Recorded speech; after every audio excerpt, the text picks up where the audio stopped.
ವೇದಿಕೆಯ ಮೇಲೆ ಆಸೀನರಾಗಿರತಕ್ಕಂತಹ ಪಟ್ಟದ ಶ್ರೀ ಡಾಕ್ಟರ್ ರಾಜೇಶ್ವರ ಶಿವಾಚಾರ್ಯ ಸ್ವಾಮೀಜಿಯವರ ಪಾದಕಮಲಕ್ಕೆ ನಮಸ್ಕರಿಸುತ್ತಾ,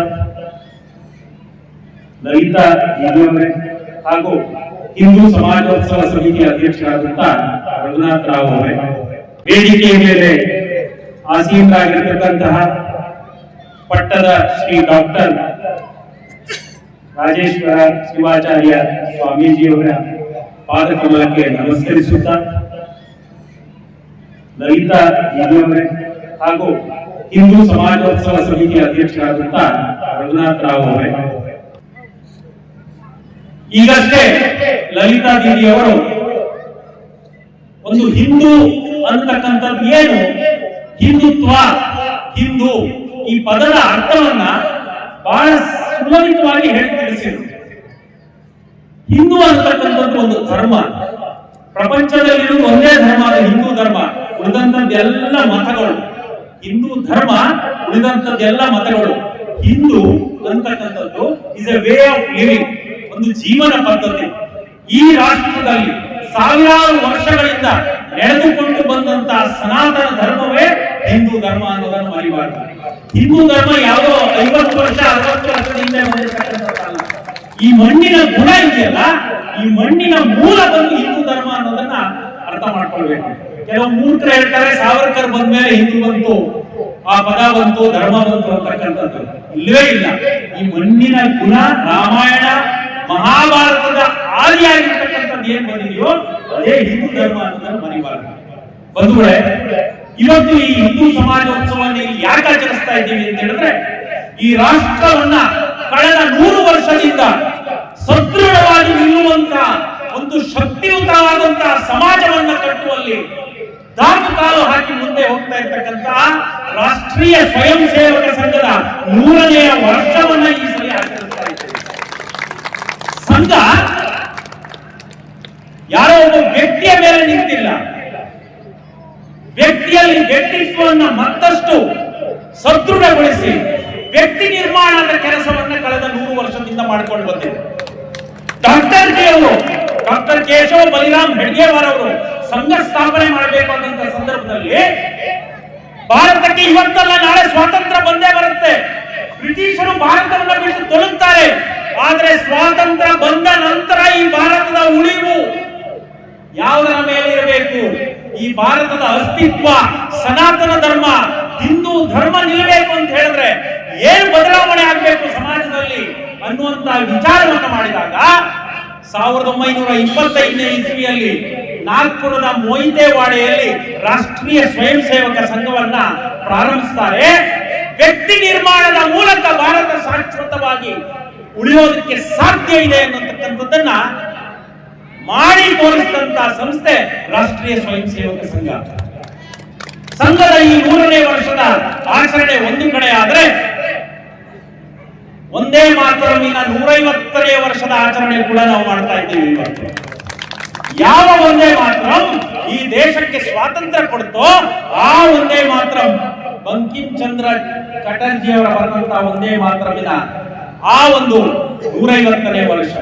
ಬಂಧುಗಳೇ, ಈ ದೇಶ ಒಡೆಯುವ ಮುಂಚೆ ಮೊದಲು ಒಡೆದದ್ದು ಒಂದೇ ಮಾತ್ರ. ಇಲ್ಲಿ ಎಷ್ಟು ಜನ ಗೊತ್ತಿದೆಯೋ ಇಲ್ವೋ ಗೊತ್ತಿಲ್ಲ, ಒಂದೇ ಮಾತ್ರ ಒಂದು ಸೊಲ್ಲಿನ ಹಾಡಲ್ಲ. ಅದಕ್ಕೆ ತಾಯಿಯಾಗಿ, ದುರ್ಗೆಯಾಗಿ, ಸರಸ್ವತಿಯಾಗಿ ತಾಯಿ ಭಾರತಿಯನ್ನು ಕಾಣುವಂತಹ ಹಾಡು ಒಂದೇ ಮಾತ್ರ. ನಮ್ಮ ರಾಷ್ಟ್ರಗೀತೆ ಆಗ್ಬೇಕಿತ್ತು, ಆದ್ರೆ ತುಷ್ಟೀಕರಣದ ರಾಜಕೀಯದಲ್ಲಿ ಒಂದೇ ಮಾತ್ರವನ್ನು ಒಡೆದ್ರು, ಒಂದೇ ಮಾತ್ರ ರಾಷ್ಟ್ರಗೀತೆ ಆಗಿಲ್ಲ. ಒಂದೇ ಮಾತ್ರ ಒಡೆದಿಲ್ಲ. ಈ ದೇಶದ ಧ್ವಜ ಏನಾಗಬೇಕು ಅನ್ನುವಂಥದ್ದು ಒಂದು ಧ್ವಜ ಸಮಿತಿ ಮಾಡಿದ್ರು. ಆ ಧ್ವಜ ಸಮಿತಿಯಲ್ಲಿ ಕಾಂಗ್ರೆಸ್ ಲೀಡರ್ ಕೂಡ ಇದ್ರು. ಅವರು ಕೊಟ್ಟಂತ ನಿರ್ಣಯ ಏನ್ ಗೊತ್ತಾ? ಕಾವಿ ಧ್ವಜ ಆಗಬೇಕು, ಅದರ ಮಧ್ಯದಲ್ಲಿ ಚಕ್ರ ಇರಬೇಕು ಅಂತ ಹೇಳಿದ್ರು. ಆದ್ರೆ ತುಷ್ಟೀಕರಣದ ರಾಜಕೀಯದಲ್ಲಿ ಧ್ವಜವನ್ನು ಕೂಡ ಮೂರು ಭಾಗ ಮಾಡಿದ್ರು. ಅದಾದ ನಂತರ 1947ರಲ್ಲಿ ದೇಶ ವಿಭಜನೆ ಆಗಿರ್ತಕ್ಕಂಥದ್ದು. ಇವತ್ತು ಒಂದೇ ಮಾತ್ರ 150 ವರ್ಷವನ್ನು ಆಚರಿಸುವಂತಹ ಸಂದರ್ಭದಲ್ಲಿ ಇಲ್ಲಿರ್ತಕ್ಕಂಥವರೆಲ್ಲ ನೆನಪಿಟ್ಟುಕೊಳ್ಳಿ, ಮನೆಯ ಬೀಸುವ ಕಲ್ಲುಗಳಿಂದ, ತೂಗುವ ತೊಟ್ಟಿಲುಗಳಿಂದ, ಮರದ ಸ್ವರದಿಂದ ಒಂದೇ ಮಾತ್ರ ಒಮ್ಮೆ ಬರಬೇಕಾಗಿದೆ. ಹಿಮಾಲಯದ ಶ್ರೇಣಿಗಳಿಂದ ಪ್ರತಿಧ್ವನಿತವಾಗಿ ಒಂದೇ ಮಾತ್ರ ಬರಬೇಕಾಗಿದೆ ಇವತ್ತು. ಶಿವಾಲಯದ ಗಂಟೆ ಜಾಗಟೆಗಳಿಂದ, ಮಠ ಮಂದಿರಗಳ ಭೇರಿ ನಗಾರಿಗಳಿಂದ, ಕಡಲ ತೀರದ ಹೆಜ್ಜೆಯ ಗರ್ಜನೆಯಿಂದ ಒಂದೇ ಮಾತ್ರ ಹರಿದು ಬರಬೇಕಾಗಿದೆ ಇವತ್ತು. ನದಿ ನಾಲೆಗಳ ಕಡಲವದಿಂದ, ಜರಿ ಜಲಪಾತಗಳ ಭೋರ್ಗರತದಿಂದ ಆ ನಾದ ನವನೀತ ತೇರಿ ಬರಬೇಕಾಗಿದೆ ಇವತ್ತು. ಕೆಸರು ಗೆಡ್ಡೆಗಳಿಂದ, ಗಿರಣಿ ಯಂತ್ರಗಳಿಂದ, ತೆಂಗು ಕಲ್ಲಿನ ಚಾಮರಗಳಿಂದ, ತೆನೆಯೊಳಗಿನ ಪಚ್ಚೆ ಪೈರಿನ ಮೈ ಪುಲಕದಿಂದ ಆ ಸಂಗೀತದ ಶ್ರುತಿ ಸ್ಫುರಿಸಿ ಬರಬೇಕಾಗಿದೆ ಇವತ್ತು. ನೆಲದಾಯಿಯ ಮಕ್ಕಳ ಕುಣಿತ ಕೋಲಾಟಗಳಲ್ಲಿ, ಹರಿಹರೆಯ ಯುವಕರ ಹೃದಯ ಕಪ್ಪಳದಲ್ಲಿ, ಛಾತ್ರವಂತ ನಕ್ಷತ್ರ ಕಂಠದಿಂದ ಒಂದೇ ಮಾತ್ರವಿನ ಸಂಕೀರ್ತನೆಯಾಗಬೇಕಾಗಿದೆ ಇವತ್ತು. ಸೈನಿಕರ ಕೋವಿಯ ಬಾಯಲ್ಲಿ, ಶಿಕ್ಷಕರ ಬೋಧನೆಯಲ್ಲಿ, ವಿದ್ವಾಂಸರ ಸಂಶೋಧನೆಯಲ್ಲಿ, ತಾಯಿ ತಂಗಿಯರ ಹಾಡು ಹಸೆಗಳಲ್ಲಿ, ಹೆಣಿಗೆ ಹೊಲಿಗೆಗಳಲ್ಲಿ ಒಂದೇ ಮಾತ್ರ ಸಾಕಾರಗೊಳ್ಳಬೇಕಾಗಿದೆ. ಆ ಕೆಲಸವನ್ನ ಇಲ್ಲಿರ್ತಕ್ಕಂಥ ತಂದೆ ತಾಯಿಗಳು, ಇಲ್ಲಿ ಇರ್ತಕ್ಕಂಥ ಮಕ್ಕಳು ಇವತ್ತಿನ ದಿನ ಮಾಡಬೇಕಾಗಿದೆ. ಕಳೆದ 10 ವರ್ಷಗಳಿಂದ ಭಾರತ ಎದೆ ಕಟ್ಟಿ ಹೇಳುವಂತ ನೂರಾರು ಕೆಲಸಗಳಾಗಿವೆ. ಪ್ರಪಂಚದಲ್ಲಿ ತಲೆ ಎತ್ತುವಂತ ಕೆಲಸ ಪ್ರಾರಂಭ ಮಾಡಿದೆ. ಯಾವ ಭಾರತ 10 ವರ್ಷದ ಮುಂಚೆ ಫ್ರೆಜೈಲ್ 5 ಅಂತ ಪಾತಾಳದಲ್ಲಿತ್ತು, ಆ ಭಾರತ ಇವತ್ತು 5ನೇ ಶಕ್ತಿಶಾಲಿ ಆರ್ಥಿಕ ಶಕ್ತಿಯಾಗಿ ಮುಂದೆ ಹೋಗ್ತಾ ಇದೆ. ಬರುವಂತ ಕೆಲವೇ ದಿನಗಳಲ್ಲಿ ಜಪಾನ್ ಅನ್ನು ಮೀರಿಸಿ 4ನೇ ಶಕ್ತಿ ಆಗೋದಿದೆ. ಯಾರ ಕಾರಣದಿಂದ? ಎಲ್ಲ ನಮ್ಮ ನಿಮ್ಮ ಭಾರತೀಯರ ಕಾರಣದಿಂದ ಇದನ್ನಾಗಿದ್ದು ಅನ್ನೋದನ್ನು ಮರಿಬೇಡಿ. ಅದು ಮಾತ್ರ ಅಲ್ಲ, ನಾನು ಪ್ರತಿ ವರ್ಷ, ಈಗ ತಾನೇ ದೀದಿ ಹೇಳಿದ್ರು, ನಾವೆಲ್ಲ ಎಲ್ಲಾದ್ರೂ ಟೂರ್ ಹೋಗ್ಬೇಕು, ಮಜಾ ಮಾಡೋಕಲ್ಲ ಅಂತ ಹೇಳಿ 2016ನೇ ಇಸ್ವಿಯಿಂದ ಪ್ರತಿ ವರ್ಷ ಅಮರನಾಥ್ ಯಾತ್ರೆಗೆ ಹೋಗ್ತೀನಿ. ನಾನು ನಮ್ಮ ಮನೆ ಹತ್ರ ಇರೋ ದೇವಸ್ಥಾನಕ್ಕೆ ಹೋಗ್ತೀನೋ ಇಲ್ವೋ, ಆದ್ರೆ ಅಮರನಾಥ್ ಯಾತ್ರೆಗೆ ಹೋಗ್ತೀನಿ. ಯಾಕೆ ಗೊತ್ತಾ? ಅಲ್ಲಿರ್ತಕ್ಕಂಥ ನನ್ನ ದೇವರನ್ನು ನೋಡ್ಲಿಕ್ಕೆ. ನನಗೆ ಯಾರು ಗೊತ್ತಾ? ಶಿವ 2016ನೇ ಇಸ್ವಿಯಲ್ಲಿ ಅಮರನಾಥ್ ಯಾತ್ರೆಗೆ ಹೋದಂತ ಸಂದರ್ಭದಲ್ಲಿ, ಬೆಟ್ಟವನ್ನು ಹತ್ತುವಂತಹ ಸಂದರ್ಭದಲ್ಲಿ, ಬೆಟ್ಟದ ತುಟ್ಟ ತುದಿಯಲ್ಲಿ 25 ಕೆಜಿಯ ಭಾರದ ಗನ್ನು ಮತ್ತು ಬ್ಯಾಗ್ ಅನ್ನು ಎಳೆದು ನಿಂತಿದ್ದಂತ ಯಾವುದೋ ಅರುಣಾಚಲ ಪ್ರದೇಶ, ಯಾವುದೋ ನಾಗಾಲ್ಯಾಂಡಿನ ಸೈನಿಕ ನನ್ನ ಹತ್ರ ಕೇಳ್ತಾನೆ, ಅಕ್ಕ ಬಾಬಾಜಿ ಕಾ ದರ್ಶನ್ ಹೋಗಿ ಅಂತ ಹೇಳಿ. ಕಣ್ಣಿನಲ್ಲಿ ಬಾಷ್ಪಾಂಜಲಿ ಬಂತು. ಅಷ್ಟು ಕಷ್ಟದಲ್ಲಿರ್ತಕ್ಕಂಥ ವ್ಯಕ್ತಿ ನಾನು ಹೇಗಿದ್ದೀನಿ ಅಂತ ಕೇಳಿಲ್ಲ, ನಿಮ್ಮ ದರ್ಶನ ಆಯ್ತಾ ಅಂತ ಕೇಳಿದ್ರು. ಆ ದೇವರ ದರ್ಶನಕ್ಕೆ ಪ್ರತಿ ವರ್ಷ ಹೋಗಿ ಬರುತ್ತೇನೆ. ಈ ವರ್ಷ ನಾನು ಹೋದಂತ ಜಾಗದಲ್ಲಿ ಎಂತ ಕಲ್ಲಿನ ಹೃದಯದವನಿಗೂ ಕಣ್ಣೀರು ಬರ್ತಕ್ಕಂತ ದಾರುಣ ಸ್ಥಿತಿಯನ್ನು ನೋಡಿದೆ. ರಿಜಾಂಗ್ಲಾ, ಈ ಹೆಸರು ಎಷ್ಟು ಜನ ಕೇಳಿದಿರೋ ಗೊತ್ತಿಲ್ಲ. ರಿಜಾಂಗ್ಲಾದಲ್ಲಿ ಒಂದು ವಾರ್ ಮೆಮೋರಿಯಲ್ ಇದೆ. 1922ನೇ ಯುದ್ಧದಲ್ಲಿ ನಮ್ಮ ಸೈನಿಕರ ಹತ್ರ ಸರಿಯಾದ ಕೋವಿ ಇರಲಿಲ್ಲ, ಹಾಕಲಿಕ್ಕೆ ಬೂಟ್ ಇರಲಿಲ್ಲ, ಸರಿಯಾದ ಯೂನಿಫಾರ್ಮ್ ಇರಲಿಲ್ಲ. ಆದ್ರೆ ರಿಜಾಂಗ್ಲಾದ ಆ ಚೀನಾ ವಿರುದ್ಧ ಯುದ್ಧದಲ್ಲಿ ಒಬ್ಬ ವೀರ ರಾಜಸ್ಥಾನದ ಮೇಜರ್ ಶೈತಾನ್ ಸಿಂಗಿನ ಆ ಚಿತ್ರವನ್ನು ನೋಡಿ ಕಣ್ಣಿನಲ್ಲಿ ಧಾರಾಕಾರವಾಗಿ ಕಣ್ಣೀರು ಬಂದಿದ್ದು ಯಾರಿಗೂ ಗೊತ್ತಾಗಲಿಲ್ಲ. ಅಲ್ಲಿ ಎಲ್ಲ ಪ್ರದರ್ಶನಕ್ಕೆ ಇಟ್ಟಿದ್ದಾರೆ. ಸಿಂಗಲ್ ಶಾಟ್ ಗನ್ ಅನ್ನು ನಾವು ಕೊಟ್ಟಿದ್ರು. 120 ಸೈನಿಕರೊಂದಿಗೆ 1.5 ತಿಂಗಳು ಸೈತಾನ್ ಸಿಂಗಿಗೆ ಗೊತ್ತಿತ್ತು, ನಾನು ಯುದ್ಧಕ್ಕೆ ಹೋಗಿ ವಾಪಸ್ ಬರೋದಿಲ್ಲ, ಆ ಎತ್ತರದ -40 ಡಿಗ್ರಿಯಲ್ಲಿ ಉಳಿಲಿಕ್ಕೆ ಸಾಧ್ಯ ಇಲ್ಲ ಅಂತ ಹೇಳಿದ್ರೆ. ಆದ್ರೆ ರಾಜಸ್ಥಾನಿಯವರ ವೀರಗಾಥೆ ಏನಂತ ಗೊತ್ತಿದೆಯಾ ನಿಮಗೆ? ಒಂದು ಯುದ್ಧಕ್ಕೆ ಹೋಗಿ ಗೆದ್ದು ಬರಬೇಕು, ಇಲ್ಲ ಹುತಾತ್ಮನ ಆಗ್ಬೇಕು ಅಂತಕ್ಕಂಥದ್ದು ರಾಜಸ್ಥಾನದವರ ವೀರಗಾಥೆ. ಅದು ಸೈತಾನ್ ಸಿಂಗ್ 120 ಜನರನ್ನ ಕರ್ಕೊಂಡು ಯುದ್ಧ ಮಾಡ್ತಾರೆ. 1.5 ತಿಂಗಳು ಯುದ್ಧ ಮಾಡ್ತಾರೆ. 2,500 ಚೀನಿ ಸೈನಿಕರ ವಿರುದ್ಧ 120 ಜನ ಯುದ್ಧ ಮಾಡ್ತಾರೆ. ಅದರಲ್ಲಿ 115 ಜನ ಹುತಾತ್ಮರಾಗ್ತಾರೆ. ಅದೇ ರಿಜಾಂಗ್ಲಾ ವಾರ್ ಮೆಮೋರಿಯಲ್ ಐರ್ ಧಾಮ್ ಅಂತ ಕರೀತಾರೆ. ಯಾರಿಗೋಸ್ಕರ ಮಾಡಿದ್ರು ಅದನ್ನ? ನಾನು ನೀವು ಇವತ್ತು ಸಂತೋಷವಾಗಿ ಕೂತಿರ್ಬೇಕಾದ್ರೆ ಇಲ್ಲಿ ಒಬ್ಬರ ತಂದೆ ತಾಯಿ ನಿಜವಾಗೂ ದೇಶಕ್ಕೋಸ್ಕರ 2023 ನವೆಂಬರ್ ಚಳಿಯಲ್ಲಿ ನಾನು ನೀವು ಮನೆಯಲ್ಲಿ ಕೂತಿರುವಂತಹ ಸಂದರ್ಭದಲ್ಲಿ ರಜೌರಿಯಲ್ಲಿ ಭಯೋತ್ಪಾದಕರು ಸಾಮಾನ್ಯ ಜನರ ಮೇಲೆ ಭಯೋತ್ಪಾದನೆ ತೋರಿಸಲಿಕ್ಕೆ ಬಂದಂತಹ ಸಂದರ್ಭದಲ್ಲಿ ಕ್ಯಾಪ್ಟನ್ ಪ್ರಾಂಜ್ವಲ್ ಅವರನ್ನ ಕೊಂದು ಹುತಾತ್ಮರಾಗ್ತಾನೆ. ಯಾರಿಗೋಸ್ಕರ? ನನಗೆ ನಿಮಗೋಸ್ಕರ ಹುತಾತ್ಮನಾದ, ಬೇರೆ ಯಾರಿಗೂ ಅಲ್ಲ. ನಾನು ನೀವು ಇವತ್ತು ಸುಖವಾಗಿ ಇವತ್ತು ಹಿಂದೂ ಸಾಮ್ರಾಜ್ಯೋತ್ಸವ ಇಲ್ಲಿ ಮಾಡ್ತಾ ಇದ್ದೀವಿ ಅಂತ ಹೇಳಿದ್ರೆ ಅದರಲ್ಲಿ ಪ್ರಾಂಜೋಲಿಂದ ಹೊರತು ಎಲ್ಲ ಈ ದೇಶಕ್ಕೋಸ್ಕರ ಹೋರಾಟ ಮಾಡಿದಂತ ಸೈನಿಕರು ಬಹಳ ಮುಖ್ಯ ಪಾತ್ರ ವಹಿಸಿದ್ದಾರೆ ಅನ್ನೋದು ನೆನಪಿಟ್ಟು 72ನೇ ವಾರಿನ ಒಂದು ಕಥೆಯನ್ನು ಹೇಳ್ತೀನಿ ನಿಮಗೆ. 72 ಪಾಕಿಸ್ತಾನದ ವಿರುದ್ಧ ನಡೆದಂತ ಯುದ್ಧದಲ್ಲಿ ನಾವೇನು ಯುದ್ಧ ಗೆಲ್ತಾ ಇದ್ದೀವಿ. ಡಿಸೆಂಬರ್ 16ನೇ ತಾರೀಕಿನ ಬೆಳಿಗ್ಗೆ ಬ್ಯಾಟಲ್ ಆಫ್ ಬ್ಯಾಂಟರ್ ಅಂತ ಹೇಳಿ ಒಂದು ಯುದ್ಧ ನಡೆಯುತ್ತೆ, ಟ್ಯಾಂಕರ್ಗಳ ಯುದ್ಧ. ಸೆಕೆಂಡ್ ಲೆಫ್ಟಿನೆಂಟ್ ಅರುಣ್ ಕೇತ್ರಪಾಲ್, ಈ ಹೆಸರು ಎಂತವನಿಗೂ ಕೂಡ ಸ್ಥೈರ್ಯವನ್ನು ಕೊಡ್ತಕ್ಕಂತ ಹೆಸರು. Second lieutenant Arun Khetrapal tanker ಅಲ್ಲಿ ಕೂತ್ಕೊಂಡು ಸೈನಿಕ ಯಾರು ದುಷ್ಟ ಪಾಕಿಸ್ತಾನಿ ಸೈನಿಕರು ಅವನ್ನೆಲ್ಲ ಹೊರಡಾಕ್ತಾರೆ. ಎಲ್ಲರೂ ಸತ್ತೋಗಿರ್ತಾರೆ, ಒಂದು ಟ್ಯಾಂಕರ್ ಮಾತ್ರ ಉಳ್ಕೊಂಡಿರುತ್ತೆ. ಸೆಕೆಂಡ್ ಲೆಫ್ಟಿನೆಂಟ್ ಕೇತ್ರಪಾಲ್ ಅವರ ಟ್ಯಾಂಕರ್ ಬೆಂಕಿ ಹಿಡ್ಕೊಳ್ಳುತ್ತೆ. ಅವರಿಗೆ ರೇಡಿಯೋ ಮೆಸೇಜ್ ಬರುತ್ತೆ, ನೀವು ನಿಮ್ಮ ಟ್ಯಾಂಕ್ ಇಂದ ಹೊರಗೆ ಬನ್ನಿ, ಬೆಂಕಿ ಹಿಡಿದಿದೆ, ನಾವು ಗೆದ್ದಿದ್ದೇವೆ ಅಂತ ಹೇಳಿದ್ರೆ ಇಲ್ಲ, ಕಟ್ಟ ಕೊನೆಯ ಶತ್ರುವನ್ನ ಹೊಡೆಯೋವರೆಗೂ ನಾನು ಹೊರಗೆ ಬರೋದಿಲ್ಲ ಅಂತ ಹೇಳಿ ಅಲ್ವೇ ಭಸ್ಮರಾಗಿ ಪ್ರಾಣ ಬಿಡ್ತಾನೆ ಸೆಕೆಂಡ್ ಲೆಫ್ಟಿನೆಂಟ್ ಕೇತ್ರಪಾಲ್.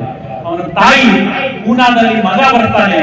ಡಿಸೆಂಬರ್ 17 ನಾವು ದೇಶದ ವಿಜಯೋತ್ಸವನ ಆಚರಿಸಬೇಕು ಅಂತ ಅವನ ಮನೆಯನ್ನು ಅಲಂಕಾರ ಮಾಡಿ ಅವನು ಮೋಟರ್ ಬೈಕ್ ಅನ್ನ ಸರ್ವಿಸ್ ಮಾಡಿ ಇಟ್ಟಂತ ಸಂದರ್ಭದಲ್ಲಿ 2 ದಿನ ಆದ್ಮೇಲೆ ಬಂದದ್ದು ಅವನ ಚಿತಾಭಸ್ಮ ಅನ್ನೋದನ್ನ ನೆನಪಿಟ್ಕೊಳ್ಳಿ.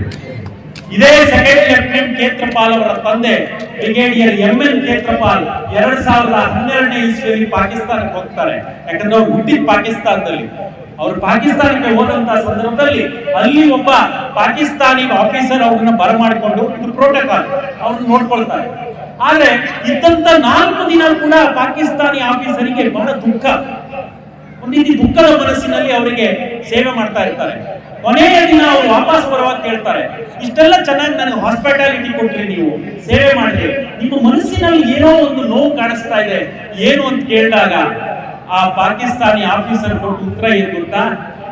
1972ನೇ ಇಸ್ವಿಯ ಡಿಸೆಂಬರ್ 16ನೇ ತಾರೀಕಿನ ಯಾವ ಬ್ಯಾಟಲ್ ಆಫ್ ಬ್ಯಾಂಟರ್ನ ಆ ಟ್ಯಾಂಕರ್ ಅಲ್ಲಿ ಕೂತಂತ ನಿಮ್ಮ ಮಗನನ್ನ ಕೊಂದಂತ ಸೈನಿಕ ನಾನು, ಎಂತ ವೀರ ಮಗನನ್ನ ಹೆತ್ತಿದ್ದೀರಿ ನೀವು ಅಂತ. ಒಬ್ಬ ಶತ್ರುವಿನಿಂದ ದೇಶ ಹೇಳಿಸ್ಕೊಳ್ಬೇಕಾದ್ರೆ ನಮ್ಮ ಸೈನಿಕರ ಶಕ್ತಿ ಎಷ್ಟಿರಬೇಕು ಅನ್ನೋದನ್ನು ಯೋಚನೆ ಮಾಡಿ ಬಂದಿದ್ದಾರೆ. ಇಂಥ ಸೈನಿಕರು ಹಗಲು ರಾತ್ರಿ ಅನ್ನದೇ ಕೆಲಸವನ್ನು ಮಾಡ್ತಾ ನಮಗೆ ನಮ್ಮ ಪ್ರತಿಯೊಂದು ಮನೆಯಲ್ಲೂ ಆಗಬೇಕಾದಂತಹ ಪರಿವರ್ತನೆ ಏನು ಅಂತ ಹೇಳಿದ್ರೆ ಮೊದಲನೆಯದು ಸ್ವಬೋಧ. ನಮ್ಮ ಬಗ್ಗೆ ಹೆಮ್ಮೆ ಇರಬೇಕು, ನಮ್ಮ ತನದ ಬಗ್ಗೆ ಹೆಮ್ಮೆ ಇರಬೇಕು, ನಮ್ಮದು ಅಂತ ಏನೆಲ್ಲ ಇದೆಯೋ ಅದನ್ನು ನಮ್ಮದೇ ಆಗಿರ್ಬೇಕು. ನಮ್ಮ ಉಡುಗೆ ತೊಡುಗೆ ಈಗಾಗಲೇ ಹೇಳಿದ್ರು, ನಮ್ಮ ಉಡುಗೆ ತೊಡುಗೆಗಳೆಲ್ಲ ನಮ್ಮದಾಗಿದ್ರೆ ಒಳ್ಳೆಯದು. ಭಾರತ ಶ್ರೇಷ್ಠವಾಗಿರೋದು ಕೇವಲ IQ ಮತ್ತು FQ ಇಂದ ಮಾತ್ರ ಅಲ್ಲ. ತುಂಬಾ ಜನ ತಿಳ್ಕೊಂಡಿದ್ದಾರೆ ಇಂಟೆಲಿಜೆಂಟ್ ಕೋಶೆಂಟ್, ಮನಿ ಕೋಶೆಂಟ್ ಇದ್ರೆ ಒಂದು ದೇಶ ಬಹಳ ಸಮೃದ್ಧ ಅಂತ ಹೇಳಿ. ಪ್ರಪಂಚದಲ್ಲಿ ಹೆಸರು ಹೇಳಿಕೊಳ್ಳುವಂತ ರಾಷ್ಟ್ರಗಳು ಸುಮಾರು 170ರಿಂದ 80 ರಾಷ್ಟ್ರಗಳು. ಅದರಲ್ಲಿ 10 ಕೋಟಿಗಿಂತ ಜನಸಂಖ್ಯೆ ಜಾಸ್ತಿ ಇರತಕ್ಕಂತ ರಾಷ್ಟ್ರಗಳು ಕೇವಲ 16 ರಾಷ್ಟ್ರಗಳು. ನಮ್ಮನ್ನ ನಾವು ಇನ್ನೊಬ್ಬರ ಜೊತೆಗೆ ಅಳ್ಕೊಳ್ಬೇಕಾದ್ರೆ ಕನ್ನಡದಲ್ಲಿ ಒಂದು ಗಾದೆ ಇದೆ, ಆನೆಗೂ ಆಡ್ಗೂ ಈಡ ಅಂತ ಹೇಳಿ. ಆನೆ ಜೊತೆನೆ ಯುದ್ಧ ಮಾಡಬೇಕು, ಆಡು ಜೊತೆನೆ ಯುದ್ಧ ಮಾಡಬೇಕು. ಯಾವುದೋ ಅಟ್ಲಾಸ್ ಅಲ್ಲಿ ದುರ್ಬಿನ್ ಹಿಡ್ಕೊಂಡು ಕಾಣಿಸಿದಂತ ಇಂಗ್ಲೆಂಡು ಜರ್ಮನಿಗೆ ನಮ್ಮನ್ನು ನಾವು ಹೋಲಿಸ್ಕೊಳ್ತೀವಲ್ಲ. 10 ಕೋಟಿಗಿಂತ ಜನಸಂಖ್ಯೆ ಜಾಸ್ತಿ ಇರ್ತಕ್ಕಂಥ ರಾಷ್ಟ್ರದ ಹೆಸರು ಹೇಳಿದ್ರೆ ನೀವು ನಗ್ತೀರಾ. ಪಾಕಿಸ್ತಾನ, ಬಾಂಗ್ಲಾದೇಶ್, ಈಜಿಪ್ಟ್, ಈ ಎಲ್ಲ ರಾಷ್ಟ್ರಗಳಿಗಿಂತ ನಾವು ಸಮೃದ್ಧಿಯಾಗಿದ್ದೀವಿ, ಹೌದಾ ಅಲ್ವಾ? ನಾನು ಈಗಾಗಲೇ ಹೇಳಿದೆ, ಒಂದು ದೇಶದ ಸಮೃದ್ಧಿ ಆ ದೇಶ IQ ಮತ್ತು MQ ಇಲ್ಲ, 12 ಕ್ಯೂಗಳಿದೆ. ಪ್ರಪಂಚದ ಬೇರೆ ಯಾವ ರಾಷ್ಟ್ರಕ್ಕೂ ಹೋದ್ರೆ ಸಿಗದಂತ 2 ಕ್ಯೂಗಳಿದೆ. ಅದೇ EQ ಮತ್ತು CQ ಅಂತ ಹೇಳ್ತಾರೆ. ಒಂದು ಇಮೋಷನಲ್ ಕೋಶೆಂಟ್, ಜೀವ ಇಲ್ಲದ ಕಲ್ಲಿಗೆ ಜೀವವನ್ನ ಕೊಟ್ಟು ಗರ್ಭಗುಡಿಯಲ್ಲಿಟ್ಟು ಸಾಷ್ಟಾಂಗ ನಮಸ್ಕಾರ ಹಾಕುವಂತ ಸಂಸ್ಕೃತಿ ಇದು. ಅದೇ ಇಮೋಷನಲ್ ಕೋಶೆಂಟ್ ಅಂತಕ್ಕಂಥದ್ದು. ನಿಮ್ಮ ಸಂಬಂಧಿಕರು ಯಾರಾದ್ರೂ ಅಮೆರಿಕದಲ್ಲಿದ್ರೆ ಪಕ್ಕದ ಮನೆಯವನು ಯಾರು ಅಂತ ಕೇಳಿ, 6 ತಿಂಗಳ ಹಿಂದೆ ಮುಖ ನೋಡಿದ್ದೆ, ಯಾವನ ಚೈನಾದವ್ರ ತರ ಕಾಣಿಸ್ತಾನೆ ಅಂತ ಹೇಳ್ತಾರೆ. ನಮ್ಮ ಮನೆಗೆ ಹೋಗಿ ನಮ್ಮ ತಾಯಿ ಹತ್ರ ಪಕ್ಕದ ಮನೆ ಅಂತ ಹೇಳಿ, ಪಕ್ಕದ ಮನೆ ಏನ್ರಿ, ಪಕ್ಕದ ರೋಡಲ್ಲಿ ಇವತ್ತು ಯಾರ ಮನೆಯಲ್ಲಿ ಊಟ ಮಾಡೋಕೆ ಏನ್ ಮಾಡಿದ್ರು, ಯಾವ್ದ್ರಲ್ಲಿ ಉಪ್ಪು ಜಾಸ್ತಿ ಆಗಿತ್ತು, ಯಾವ್ದ್ರಲ್ಲಿ ಖಾರ ಜಾಸ್ತಿ ಆಗಿತ್ತು ಅಂತ ಹೇಳ್ತಾರೆ. ಅದು ಇಮೋಷನಲ್ ಕೋಶೆಂಟ್. ಎಲ್ಲರೂ ನಮ್ಮವರು ಅಂತಕ್ಕಂಥ ಭಾವನೆ ಇದೆಯಲ್ಲ, ಅದು ಇಮೋಷನಲ್ ಕೋಶೆಂಟ್. ಒಬ್ಬ IAS ಆಫೀಸರ್ ತನ್ನ ಹೆಂಡತಿ ಜೊತೆ ವಾಕಿಂಗ್ ಹೋಗ್ತಾ ಇದ್ದಂತೆ. ವಾಕಿಂಗ್ ಹೋಗುವಂತ ಸಂದರ್ಭದಲ್ಲಿ ಹೆಂಡತಿಗೆ ಒಂದು ಕೀಚಕನ ಗೂಡು ಕಾಣಿಸ್ತು, ಒಂದು ಅಕ್ಕಿಯ ಗೂಡು. ಹೆಂಡತಿ ಎಣಿಸ್ಕೊಂಡು ಆ ಗೂಡನ್ನ ತಗೊಂಡು ನಮ್ಮ ಮನೆ ಕೋರ್ಟಿಗೆ ಹೋಗಿ ನೇತಾಕಿದ್ರೆ ನಮ್ಮ ಮನೆಗೆ ಎತ್ತಿಟ್ಟು ಬರುತ್ತೆ ಅಂತ. ಇವತ್ತು ಮಾಡ್ತೀವಲ್ಲ, 365 ದಿನದಲ್ಲಿ 364 ದಿನ ಹೊರದೋಗಿರೋ ಪ್ಯಾಂಟ್ ಹಾಕೊಂಡು ಕಾಲೇಜ್ ಹೋಗ್ತೀವಿ. ಒಂದು ದಿನ ಎತ್ತಿಕ್ ಡೇ ಅಂತ ಮಾಡ್ತಾರೆ. ಆ ಹೆಣ್ಣು ಸೀರೆ ಉಡಕ್ ಬರಲ್ಲ, ತಾಯಿ ಅಂದ್ರೆ ಮದ್ದು ಬರಲ್ಲ. ಅವ್ರು ಯಾರೋ 2,500 ರೂಪಾಯಿ ಕೊಟ್ಟು ಬೆಳಗ್ಗೆ 6 ಗಂಟೆಗೆ ಮನೆ ಕರೆಸ್ತಾರೆ, ನನ್ನ ಮಗಳಿಗೆ ಸೀರೆ ಉಡಿಸಿ ಅಂತ ಹೇಳಿ.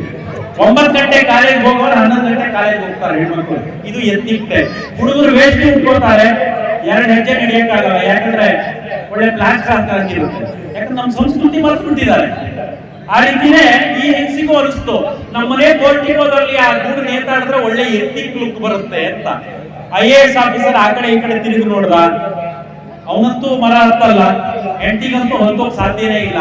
ಒಬ್ಬ ದನ ಮೇಯಿಸೋ ಹುಡುಗ ಕಾಣಿಸ್ತಾ, ಆ ದನ ಮೇಯಿಸೋ ಹುಡುಗನ ಕರೆದ. ಕರೆದ್ಬಿಟ್ಟು, ನೋಡಪ್ಪ ಆ ಮರದ ಮೇಲೆ ಇದೆಯಲ್ಲ ಗೂಡು ತಂದು ಕೊಡ್ತೀಯ ಅಂತ ಕೇಳ್ದ. ಆ ಹುಡುಗ ಒಂದ್ಸಲಿ ದುರ್ಗುಟ್ಕೊಂಡು ನೋಡ, ಆಗಲ್ಲ ಸರ್ ಅಂತ. ಇವ್ನು ನೆನೆಸ್ಕೊಂಡು ಒಂದ್ ಸ್ವಲ್ಪ ಏನಾದ್ರು ಕೊಟ್ರೆ ಆಗತ್ತೆ, 500 ರೂಪಾಯಿ ಕೊಡ್ತೀನಪ್ಪ, ಗೂಡು ತಂದು ಕೊಡ್ತೀಯ ಅಂತ ಹೇಳ್ದ. ಇನ್ನೊಂದ್ಸಲಿ ದುರ್ಗುಟ್ಕೊಂಡು ಸಾಧ್ಯನೇ ಇಲ್ಲ ಸರ್ ಅಂತ ಹೇಳ್ದ. IAS ಆಫೀಸರು ಅವನೇ ತಿಳ್ಕೊಂಡ, ಇವ್ನ ರೇಟು ಜಾಸ್ತಿ ಆಗಿದೆ ಅಂತ ತಿಳ್ಕೊಂಡ.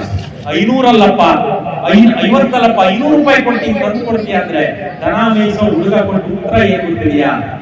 500 ರೂಪಾಯಿ ಅಲ್ಲ ಸರ್, ನಿಮ್ ಮನೆ ಬರೆದು ಕೊಟ್ಟರು ಕೂಡ ಆ ಗೂಡನ್ನ ನನ್ಗೆ ತಂದು ಕೊಡೋದಿಲ್ಲ. ನಿಮ್ಗೊಂದು ಶೋ ಪೀಸು, ತಾಯಿ ಹತ್ತಿ ಸಾಯಂಕಾಲ ಮನೆಗೆ ಬರುತ್ತೆ ಸರ್, ಅದು ಮರಿ ಉಳ್ಕೊಂಡು ಬರುತ್ತೆ, ಎಷ್ಟು ಸಕ್ತ ಆಗಲ್ಲ, ಇದ್ರ ಬಗ್ಗೆ ಯೋಚನೆ ಮಾಡಿದೆ ಅಂತ ಕೇಳ್ದ. ಇದು ಇಮೋಷನಲ್ ಕೋಶೆಂಟ್.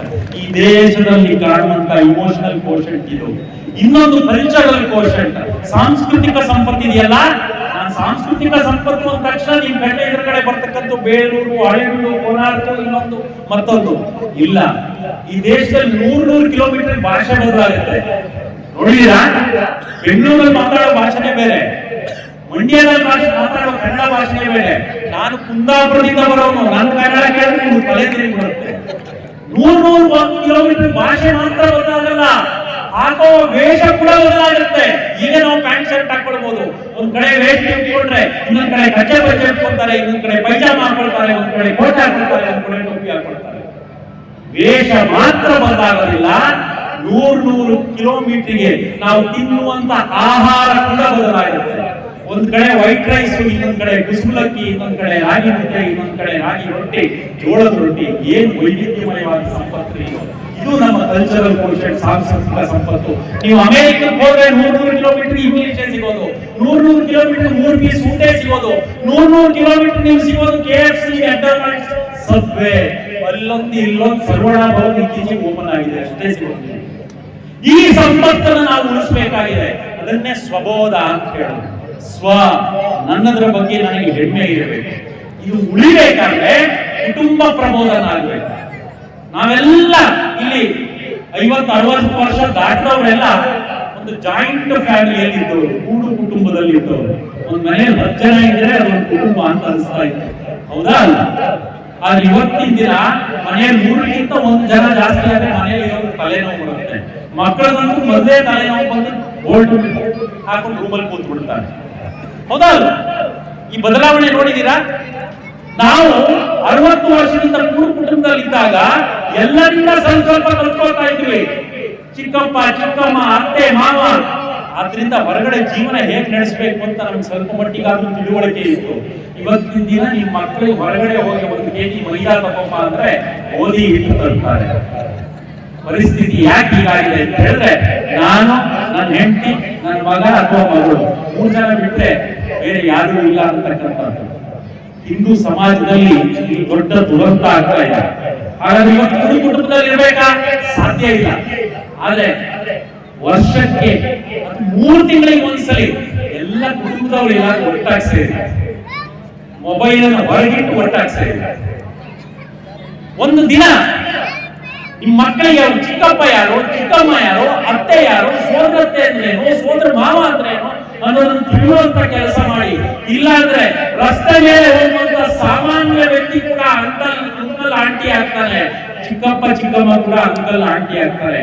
ಹೃದಯದ ಸಂಬಂಧ ಬರಲ್ಲ. ಆವಾಗ ಆ ಹೃದಯದ ಸಂಬಂಧ ಉಳಿಸ್ಬೇಕಾದ್ರೆ ಮಕ್ಕಳಿಗೆ ಆ ರಕ್ತ ಸಂಬಂಧ ಏನು ಅನ್ನೋದನ್ನು ತಿಳಿಸ್ಕೊಡ್ಬೇಕಾದಂಥದ್ದು ಇಲ್ಲಿರ್ತಕ್ಕಂಥ ಪ್ರತಿಯೊಬ್ಬ ಹಿಂದೂವಿನ ಕರ್ತವ್ಯ. ಅದು ಆ ಕರ್ತವ್ಯವನ್ನ ಪ್ರಾರಂಭ ಮಾಡಿ ನೀವು ನಿಜವಾದ ಹಿಂದೂ ಸಮಾಜೋತ್ಸವ ಆಗತ್ತೆ ಅನ್ನೋದನ್ನ ಮರಿಬೇಡಿ. ಬರುವಂತಹ ಈ ಕುಟುಂಬ ಪ್ರಬೋಧನ ಕೆಲಸದಲ್ಲಿ ತಾಯಂದ್ರ ಪಾತ್ರ ಬಹಳ ಮುಖ್ಯವಾಗಿದೆ. ಬರ್ತ್ಡೇ ಅಂತ ಹೇಳಿ ಮಕ್ಕಳು ಪ್ರೆಷರ್ ಹಾಕಿ ಕೇಕ್ ತರಿಸಿ ಆ ಕೇಕ್ ಮೇಲೆ ಉಗಿಸಿ ಆ ಉಗಿರೋ ಕೇಕ್ ನೀವೆಲ್ಲ ತಿನ್ನೋದು ಎಂತ ಬರ್ತ್ಡೇ ಅದು. ಮನೆಯಲ್ಲಿ ದೀಪ ಹಚ್ಚೋದೇ ಜನ್ಮ ಬಗ್ಗೆ ಒಂದು ಒಳ್ಳೆಯ ಸೂಚಕ. ದೀಪ ಆರಿಸೋದಲ್ಲ. ಕೇಕ್ ಕಟ್ ಮಾಡ್ಬೇಕಾ, ಪಿಯರ್ ಪ್ರೆಷರ್ ಅಂತ ಹೇಳ್ತಾರೆ. ಮಕ್ಕಳಿಗೆ ಆಗ್ಬೇಕು ಅಂತಿದ್ರೆ ಅದನ್ನ ಸಪರೇಟ್ ಆಗಿ ಮಾಡಿ. ಅದನ್ನೇ ದೊಡ್ಡ ವಿಜೃಂಭಣೆಯಿಂದ ಅದನ್ನ ಕ್ಯಾಂಡಿಡೇಟ್ ಮಾಡುವಂತ ಕೆಲಸ ಮಾಡಕ್ ಹೋಗ್ಬೇಡಿ. ಮೃಷ್ಟಾನ್ನ ಭೋಜನ ಮನೆಯಲ್ಲಿ ಇದ್ರೂ ಕೂಡ 3 ನಿಮಿಷದ ಮ್ಯಾಗಿ ಬೇಕು. ಎಂತ ಪರಿಸ್ಥಿತಿ ಬಂದಿದ್ದೀವಿ ನೋಡಿ. ನಮ್ಮ ಆಯುರ್ವೇದ ಎಲ್ಲ ಭೋಜನದ ಬಗ್ಗೆ ಹೇಳುತ್ತೆ. ಕಹಿ ತಿನ್ಬೇಕು, ಸಿಹಿ ತಿನ್ಬೇಕು, ಒಗರು ತಿನ್ಬೇಕು, ಉಪ್ಪು ತಿನ್ಬೇಕು, ಎಲ್ಲ ಸಮಾನವಾಗಿರ್ಬೇಕು. ಯಾವ್ಯಾವ ಸೀಸನ್ ಯಾವ ಹಣ್ಣು ತಿನ್ಬೇಕು ಅನ್ನೋದು ಕೂಡ ಹೇಳುತ್ತೆ. ಮಾವಿನ ಹಣ್ಣು 365 ದಿನ ಯಾರು ತಿನ್ನಲ್ಲ. ಇದು ನಮ್ಮ ಆಯುರ್ವೇದ ಹೇಳುತ್ತೆ.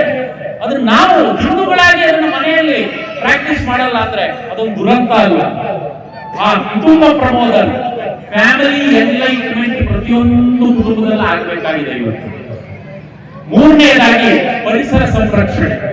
ಪರಿಸರ ಸಂರಕ್ಷಣೆ ಹಿಂದೂ ಸಮಾಜ ಸಾವಿರಾರು ವರ್ಷಗಳಿಂದ ಮಾಡ್ಕೊಂಡು ಬಂದಿದೆ. ನಾನು ಹೇಳ್ದಲ್ಲ, ಜೀವ ಇಲ್ಲದಲ್ಲಿ ಜೀವವನ್ನು ಕೊಟ್ಟಂತಹ ಸಂಸ್ಕೃತಿ ಇದು. ಆ ಪರಿಸರವನ್ನು ಉಳಿಸ್ತಕ್ಕಂಥ ಕೆಲಸವನ್ನು ನಾವು ಮಾಡಬೇಕಾಗಿದೆ ಇವತ್ತು. ನಾಲ್ಕನೆಯದಾಗಿ ನಾಗರಿಕ ಶಿಷ್ಟಾಚಾರ, ಸಿವಿಕ್ ಸೆನ್ಸ್. ಎಲ್ಲಿ ಹೋಯ್ತು ನಮ್ಮ ನಾಗರಿಕ ಶಿಷ್ಟಾಚಾರ? ಯಾರೋ ಕಾರ್ನಲ್ಲಿ ಓವರ್ಟೇಕ್ ಮಾಡಿ ಅವ್ನು ಮಾತಾಡಿಸಿದಕ್ಕೆ ಚೂರಿ ತೋರಿಸುವಂತ ನಾಗರಿಕ ಶಿಷ್ಟಾಚಾರದ ವಿಡಿಯೋ ಇವತ್ತು ಬೆಳಗ್ಗೆ ನಾನು ನೋಡಿದೆ. ನಮ್ಮ ಮಕ್ಕಳು ಇದನ್ನೇ ಮಾಡ್ಬೇಕಾ? ನಾವು ತಂದೆ ತಾಯಿಯಾಗಿ ಮಕ್ಕಳನ್ನ ಶಾಲೆ ಬಿಡಕ್ ಹೋದಾಗ ಹೆಲ್ಮೆಟ್ ಹಾಕೊಳ್ಳದೆ ಮಗನ್ನ ಡ್ರಾಪ್ ಮಾಡಿ ಬಂದ್ರೆ ಆ ಮಗ ನಾಳೆ ದಿನ ಏನ್ ಮಾಡ್ತಾನೆ ಅನ್ನೋದನ್ನ ಯೋಚನೆ ಮಾಡಿ. ನೀವು 3 ಮೀಟರ್ ಹೋಗ್ಬೇಕಾದ್ರೆ ಹೆಲ್ಮೆಟ್ ಹಾಕೊಳ್ಳಿ. ಯಾಕಂದ್ರೆ ಬಿದ್ರೆ ನಿಮ್ ತಲೆ ಹೊಡೆದೋಗೋದು. ಅದು 3 ಮೀಟರ್ ಆಗ್ಲಿ 3 ಕಿಲೋಮೀಟರ್ ಆಗ್ಲಿ ಯಾವಾಗ ಬೇಕಾದ್ರೂ ಬೀಳ್ಬೋದು. ನಮ್ಮ ಮಕ್ಕಳಿಗೆ ನಾವು ಅದನ್ನು ಒಂದು ತಿಳಿಸ್ಕೊಡ್ಬೇಕಲ್ಲ, ಪ್ರಾಕ್ಟೀಸ್ ಮಾಡಿ ತೋರಿಸ್ಬೇಕಲ್ಲ. ಕೇವಲ ಬಾಯಲ್ಲಿ ಹೇಳಿದ್ರೆ ಸಾಕ? ಈ ನಾಗರಿಕ ಶಿಷ್ಟಾಚಾರ ಅನ್ನತಕ್ಕಂಥದ್ದು ಯಾವ ರಾಷ್ಟ್ರದಲ್ಲಿದೆಯೋ ಆ ರಾಷ್ಟ್ರ ಉದ್ಧಾರ ಆಗೋದಕ್ಕೆ ಸಾಧ್ಯವೇ ಇಲ್ಲ. ಆ ನಿಟ್ಟಿನಲ್ಲಿ ನಾವು ಕೆಲಸ ಮಾಡಬೇಕಾಗಿದೆ. ಆ ನಿಟ್ಟಿನಲ್ಲಿ ಕೆಲಸ ಮಾಡಬೇಕಾಗಿದೆ. 5ನೇ ಮತ್ತು ಕೊನೆಯದು ಸಾಮಾಜಿಕ ಸಾಮರಸ್ಯ. ಹಿಂದೂ ಸಮಾಜ ಸಾವಿರಾರು ವರ್ಷಗಳಿಂದ ಯಾಕೆ ಹೀಗಿದೆ? ಈ ದುರಂತ ಯಾಕೆ ಅಂತ ಹೇಳಿದ್ರೆ 3 ಸಾಗರ, 100 ಮಂದಿರ, ದೈವ 1000 ಇದ್ದೋಳೆ, ಸಿಂಧು ಇದ್ದೋಳೆ, ಗಂಗೆ ಇದ್ದೋಳೆ, ಗಿರಿ ಹಿಮಾಲಯ ಇದ್ದೋಳೆ, ವೇದ ಇದ್ದೋಳೆ, ಗೀತ ಇದ್ದೋಳೆ, ಗಣ ಪರಂಪರೆ ಇದ್ದೋಳೆ. ಏನು ಸಾರ್ಥಕ? ಮನೆಯ ಮಕ್ಕಳೇ ನಿದ್ರಿಸುತ್ತಿದ್ದಾರೆ. ಎಲ್ಲ ನಮ್ಮ ಹತ್ರ ಇದೆ ಅಂತ ಹೇಳ್ತೀವಿ. ನಿದ್ರೆಯಲ್ಲಿ ನಾವು ನಿದ್ರೆಯಿಂದ ಎದ್ದೇಳಿ. ನೀವು ಏನು ನಿಮ್ಮ ಜಾತಿಯನ್ನು ಹೇಳ್ತೀರೋ ನಿಮ್ಮ ಮನೆಯ 4 ಗೋಡೆ ಒಳಗಿರಲಿ, ಹೊರಗಡೆ ಬಂದಾಗ ಎದೆ ತಟ್ಟಿ ಹೇಳಿ ನಾನೊಬ್ಬ ಹಿಂದೂ ಅಂತಕ್ಕಂಥದ್ದು. ಯಾವಾಗ ಸಮಾಜ 80% ಮುಷ್ಟಿ ಕಟ್ಟಿ ನಿಲ್ಲುತ್ತೋ ಯಾರು ಎದುರು ಬರಲಿಕ್ಕೆ ಸಾಧ್ಯ ಇಲ್ಲ. ಯಾವಾಗ ಸಮಾಜ ಭಾಷೆ ಜಾತಿಯ ಆಧಾರದ ಮೇಲೆ ಹಿಂದೂ ಸಮಾಜ ಹೊಡೆದೋಗುತ್ತೋ ಶತ್ರುಗಳು ತನ್ನಿಂತಾನೆ ಹೊಡೆದು ಬರ್ತಾರೆ, ಇನ್ನಷ್ಟು ನಿಮ್ಮನ್ನು ನಾಶ ಮಾಡ್ತಾರೆ ಅನ್ನೋದನ್ನು ತಿಳ್ಕೊಳ್ಳಿ. ಸಾಮರಸ್ಯ ಸಮಾಜವನ್ನು ಕಟ್ಟಬೇಕಂತ ಹೇಳಿದ್ರೆ ಸಮಾಜದ ಕಟ್ಟ ಕಡೆಯಲ್ಲಿರ್ತಕ್ಕಂತಹ ಸೇವಾ ಬಸ್ತಿಯಲ್ಲಿರ್ತಕ್ಕಂತಹ ಆ ವ್ಯಕ್ತಿಯು ಕೂಡ ನನ್ನ ಸಮಾಜಕ್ಕೆ ಸೇರಿದವು. ಯಾವ್ದು ನಾವು ಸ್ಲಮ್ ಅಂತ ಕರಿತೀವೋ ಅದು ಸೇವಾ ಬಸ್ತಿ. ಅದು ದೇವ್ರು ನನ್ಗೊಂದು ಒಳ್ಳೆ ಅವಕಾಶ ಮಾಡಿಕೊಟ್ಟಿದ್ದಾನೆ. ಇಲ್ಲಿರ್ತಂತ ಮಕ್ಕಳು ತಾಯಿಯರು ವಾರಕ್ಕೆ 1 ಗಂಟೆ ಆ ಸೇವಾ ಬಸ್ತಿಯಲ್ಲಿ ಹೋಗಿ ಆ ಮಕ್ಕಳಿಗೆ ಭಗವದ್ಗೀತೆ ಹೇಳ್ಕೊಡೋದು, ಇಂಗ್ಲಿಷ್ ಹೇಳ್ಕೊಡೋದು, ಇಲ್ಲ ಲೆಕ್ಕ ಹೇಳ್ಕೊಡೋದು, ಯಾವುದೋ ಒಂದು ಕೆಲಸ ಮಾಡಿ. ವಾರಕ್ಕೆ 1 ಗಂಟೆ ನಿಮ್ಮ ಮಕ್ಕಳಿಗೂ ಹೇಳ್ಕೊಡಿ. ಅಲ್ಲಿರ್ತಕ್ಕಂಥ ಅಂಬೇಡ್ಕರ್ ಯಾವುದೋ ಬಂದಲ್ಲಿ ಸೇರಿಸಿ ಮಕ್ಕಳನ್ನ ಆಗ ಸಮಾಜ ಏನು ಮತಾಂತರ ಆಗುತ್ತೆ, ಯಾರು ಮತಾಂತರ ಮಾಡಕ್ ಸಾಧ್ಯ ಇಲ್ಲ ಆಗ ಸಮಾಜವನ್ನ. ಈ ಕೆಲಸವನ್ನ ನಮ್ಮ ಕರ್ತವ್ಯವಾಗಿ ಒಬ್ಬ ಹಿಂದೂವಾಗಿ ನಾವು ಮಾಡಬೇಕಾಗಿದೆ.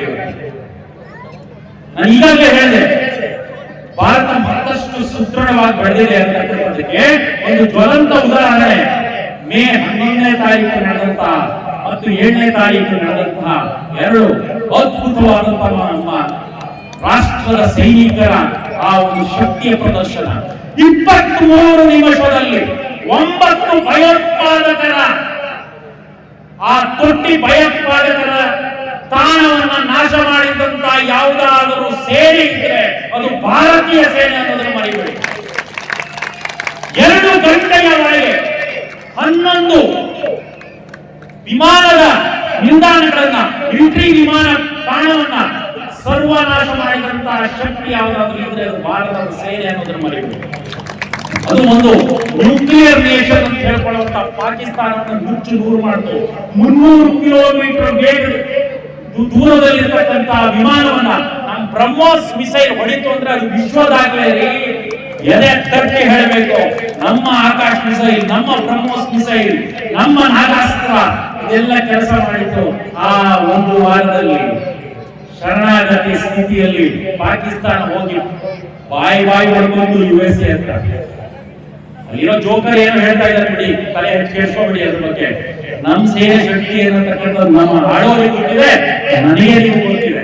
ಆದ್ರಿಂದ ನಮ್ಮ ಸೇನೆ ಆ ಶಕ್ತಿಯನ್ನು ತೋರಿಸಿದೆ. ಭಾರತ ಎಲ್ಲ ರೀತಿಯಲ್ಲಿ ಮುಂದೆ ಸಾಗ್ತಾ ಇದೆ. ಆದ್ರೆ ನನ್ನ ನಿಮ್ಮ ಕರ್ತವ್ಯ ಏನು ಅಂತ ಹೇಳಿದ್ರೆ, ನಾವು ಸ್ವಲ್ಪ ಕುಂಭಕರ್ಣನ ನಿದ್ರೆಯಲ್ಲಿದ್ದೀವಿ. ಆ ಕುಂಭಕರ್ಣನ ನಿದ್ರೆಯಿಂದ ಹೊರಬರಬೇಕಾಗಿದೆ. ಕನಸು ಕಾಣೋದು ನಿದ್ರೆಯಲ್ಲಿ, ಕನಸು ನನಸಾಗಬೇಕು ಅಂತಿದ್ರೆ ನಿದ್ರೆಯಿಂದ ಎಚ್ಚೆತ್ತು ಬರಬೇಕಾಗಿದೆ. ಯಾರೋ ಒಬ್ಬ ವ್ಯಕ್ತಿ ಮೇಲೆ ಕೂತ್ಕೊಂಡು ಕೆಲಸ ಮಾಡ್ತಾ ಇದ್ದಾನೆ ಅಂತ ನಾನು ಮನೆಯಲ್ಲಿ ಮಲ್ಕೊಂಡಿದ್ರೆ ನನ್ನ ಸುತ್ತಮುತ್ತ ಭಯೋತ್ಪಾದಕರು ಬಂದು ಕೂತ್ಕೊಳ್ತಾರೆ ಅನ್ನೋದನ್ನ ನೆನಪಿಟ್ಕೊಳ್ಳಿ. ನಿಮ್ಮ ಸಮಾಜದ ಸುತ್ತಮುತ್ತ ಇರುವ ಜಾಗೃತಿಯನ್ನ ಮೂಡಿಸಿ. ನಿಮ್ಮ ಪಕ್ಕದ ಮನೆಯಲ್ಲಿ ಯಾರಿದ್ದಾರೆ, ಎದುರು ಮನೆಯಲ್ಲಿ ಯಾರಿದ್ದಾರೆ, ನಿಮ್ಮ ರಸ್ತೆಯಲ್ಲಿ ಯಾರು ಬಂದಿದ್ದಾರೆ, ಯಾರು ಬಾಂಗ್ಲಾದೇಶಿಯರು ಬಂದಿದ್ದಾರ, ಯಾರು ಭಯೋತ್ಪಾದಕರು ಬಂದಿದ್ದಾರೆ ಅನ್ನೋದು ನಿಮಗೂ ಗೊತ್ತಿರಬೇಕು. ಪೊಲೀಸರಿಗೆ ಮುಂದೆ ನೀವು ಗೊತ್ತಿರಬೇಕು. ಆ ಕೆಲಸವನ್ನು ಒಬ್ಬ ಜಾಗೃತ ಹಿಂದೂವಾಗಿ ಮಾಡಬೇಕು. ನೀವು ಈ ಸ್ಥಾನದಲ್ಲೇ ಮಾಡಿ. ಪ್ರಾಣ ಕೊಡ್ಬೇಕು ಅಂತ ಹೇಳ್ತಾ ಇಲ್ಲ, ಈ ಸೈನಿಕರು ಕೊಡ್ತಾ ಇದ್ದಾರೆ. ನಾವು ಸ್ವಲ್ಪ ಸಮಯ ಕೊಡಬೇಕು ದೇಶಕ್ಕೋಸ್ಕರ, ಅಷ್ಟೇ ಹೇಳ್ತಾ ಇದ್ದಾರೆ. ಒಬ್ಬ ವ್ಯಕ್ತಿ ಮಾಡ್ತಾ ಇದ್ದಾನೆ ಅಂತ ನಾನು ತಿಳ್ಕೊಳ್ಳೋ ಆಗಿಲ್ಲ. ನನ್ನ ಶಿಲಾಬಾದ್ ಕಾಶ್ಮೀರ ಇದ್ದಂತೆ, ನನ್ನ ಪಾದಯುಗ್ಮ ಕನ್ಯಾಕುಮಾರಿ ಇದ್ದಂತೆ, ನನ್ನೆರಡು ಬಾವುಗಳು ಹಿಮಾಲಯದ ಶ್ರೇಣಿ ಇದ್ದಂತೆ, ನನ್ನೆರಡು ತೊಡೆಗಳು ಪೂರ್ವ ಪಶ್ಚಿಮ ಘಟ್ಟ ಇದ್ದಂತೆ, ನನ್ನ ಕಟಿವಿಂದೆ ಇದ್ದಂತೆ, ನಾನು ನಡೆದರೆ ಭಾರತ ನಡೆದಂತೆ, ನಾನು ನುಡಿದರೆ ಭಾರತ ನುಡಿದಂತೆ.